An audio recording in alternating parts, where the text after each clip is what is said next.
কেউ খাবার জোগাতে কাজের সন্ধানে দৌড়াচ্ছে, আবার কেউ অতিরিক্ত খেয়ে খাবার হজমের জন্য দৌড়াচ্ছে।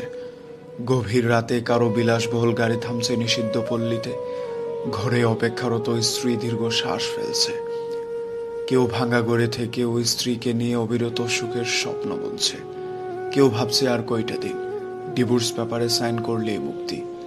কেউ একটা সম্পর্ক টিকিয়ে রাখার জন্য রীতিমতো যুদ্ধ করে চলছে। কেউ সন্তান ডাস্টবিনে ফেলে দিয়ে দায় মুক্ত হতে চাইছে, কেউ একটা সন্তানের জন্য সারা জীবন হাহাকার করে যাচ্ছে। কেউ লাখ টাকার ডাইনিং টেবিলে বসেও তৃপ্তি সহকারে ভাত খেতে পারছে না, কেউ পেঁয়াজ কাঁচামরিচ কচলিয়ে গোগ্রাসে ভাত গিলছে। কারো দামি খাটে শুয়েও আবার ঘুমের ওষুধ খেতে হচ্ছে, কেউ আবার হিমেল হাওয়ায় রাস্তায় ওভারব্রিজে ও ঘুরে ঘুমোচ্ছে। কারো পড়ার টেবিলে নতুন বইয়ের সমারোহ, কিন্তু পড়তে ইচ্ছে করছে